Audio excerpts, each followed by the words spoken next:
Arga pulang ke kampung halamannya di pagar kunci setelah bertahun-tahun merantau. Ia memutuskan tinggal sementara di rumah peninggalan kakek dan neneknya yang sudah lama kosong.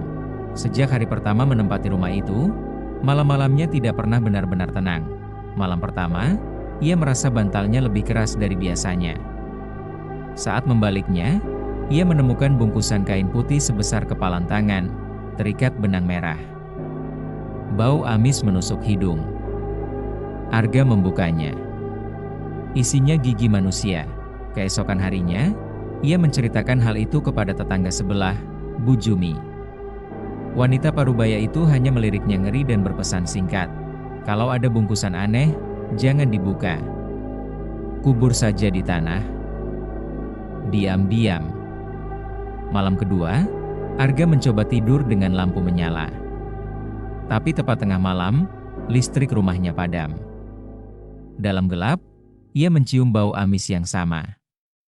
Tangannya meraba-raba bantal, dan benar, bungkusan itu ada lagi.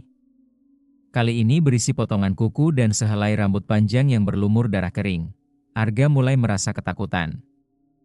Ia mencari tahu sendiri dan membaca-baca soal santet.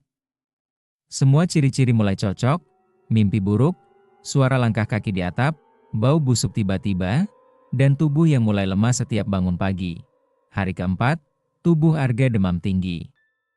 Di malam harinya, ia mimpi dikunjungi sosok wanita tua berambut panjang. Wajahnya rusak seperti mayat tenggelam. Wanita itu duduk di sudut kamarnya dan berbisik. Kalau kau tak keluar, aku akan ambil jiwamu lewat mimpi, lewat darah. Arga terbangun dengan hidung berdarah. Ia akhirnya menemui dukun tua desa, Mbah Wiryo. Sang dukun mengangguk paham ketika Arga menyebut soal bungkusan. Ia berkata pelan, dulu rumah itu pernah dipakai untuk ngirim. Kakekmu suka main santet. Mungkin ada yang menyimpan dendam dan santet itu bukan untuk orang tua kalian, tapi untuk darahnya yang masih hidup. Mbah Wiryo pun memberi Arga air doa dan daun kelor untuk mandi, serta anjuran untuk meninggalkan rumah itu malam itu juga. Kalau masih tidur di sana satu malam lagi, nyawamu bisa lepas, kata Mbah Wiryo tegas. Namun Arga tak sanggup meninggalkan rumah dalam kondisi lemas. Ia tertidur malam itu juga, untuk terakhir kalinya. Keesokan paginya, warga menemukannya tak bernyawa. Di bawah bantalnya, ditemukan satu bungkusan terakhir. Isinya tak diungkap ke siapapun, hanya dibakar dan dikubur diam-diam oleh Mbah Wiryo. Sejak itu, rumah itu dikosongkan. Namun warga percaya, setiap malam Jumat Kliwon, ada suara pintu terbuka dari dalam rumah, dan aroma amis kembali menyebar ke halaman depan. Dan bila seseorang berani tidur di dalamnya, bungkusan itu akan muncul kembali. 2 bulan setelah kematian Arga, rumah tua di pagar kunci kembali ditinggalkan. Warga masih bicara dengan bisik-bisik tentang bungkusan, tapi waktu membuat keberanian tumbuh. Sampai akhirnya datang seorang guru baru dari kota, bernama Ratih, yang ditugaskan mengajar di SD Pagar Kunci. Ia wanita rasional, tidak mudah percaya hal gaib. Karena tidak punya tempat tinggal, ia menerima tawaran kepala desa untuk tinggal di rumah kosong itu. Rumah bekas Arga, warga memperingatkan dengan sopan. Tapi Ratih menolak ketakutan. Apa-apaan? Ini hanya rumah tua, katanya. Malam pertama, Ratih merasa udara kamar sangat dingin. Lampu sering kedap-kedip, tapi ia mengabaikan. Namun menjelang tengah malam, ia terbangun karena bau amis yang menyengat. Ia merasa lehernya gatal, lalu meraba bantalnya. Terdapat bungkusan putih kecil, terikat tali merah. Masih basah, dengan rasa penasaran, Ratih membukanya perlahan. Isinya, lidah manusia. Segar, ia menjerit, lalu membuang bungkusan itu keluar jendela. Tapi pagi harinya, bungkusan itu kembali. Tepat di bawah bantalnya, hari-hari berikutnya makin menyeramkan. Di malam kedua, Ratih mimpi melihat seseorang duduk di sudut kamar. Sosoknya dibalut kain kafan, wajahnya rusak, matanya menatap kosong. Sosok itu menunjuk ke arah tempat tidur sambil berbisik, "Terima saja." Darahnya sudah mengalir padamu. Ketika terbangun, Rati mendapati isi bungkusan malam itu adalah segumpal rambut halus bayi dan serpihan kuku. Dalam kepanikan, Rati mencari bantuan ke dukun tua desa, Mbah Wiryo, satu-satunya orang yang pernah membantu Arga. Mbah Wiryo, yang kini sangat lemah dan renta, menatap Rati dengan mata yang berat. "Bukan salahmu, Nak. Tapi kau pernah menanggung darahnya, bukan?" Ratih terdiam, ia mengangguk pelan. Dulu, ia dan Arga pernah menjalin hubungan saat kuliah.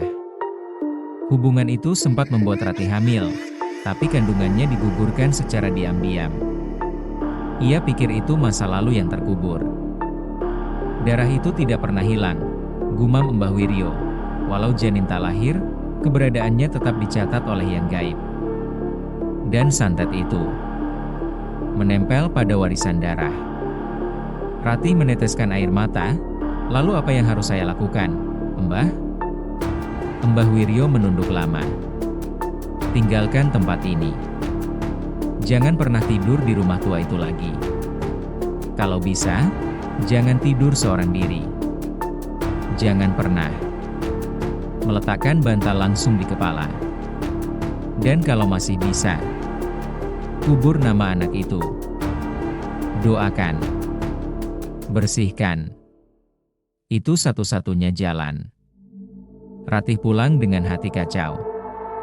Ia melakukan semua saran Mbah Wiryo, membuat tahlilan diam-diam, mendoakan anaknya yang tak sempat lahir, menyiram tanah belakang rumah tua dengan air doa. Namun malam itu, segalanya berubah. Tepat jam 2 dini hari, Ratih terbangun oleh suara tangisan bayi. Tangisan itu sangat dekat, seperti berasal dari bawah kasurnya.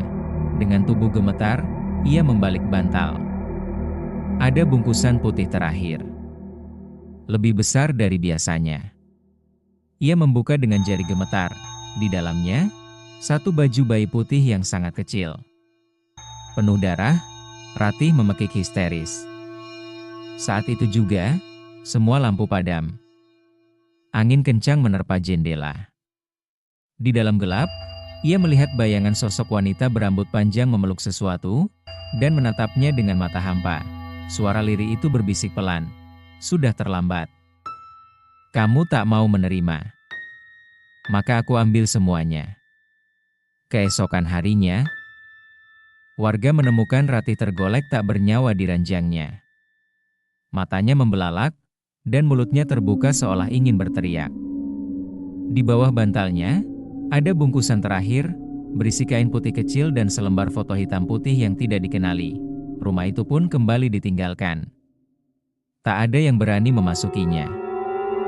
Dan seperti sebelumnya, tiap malam Jumat Kliwon, bau amis menyebar dari dalam kamar.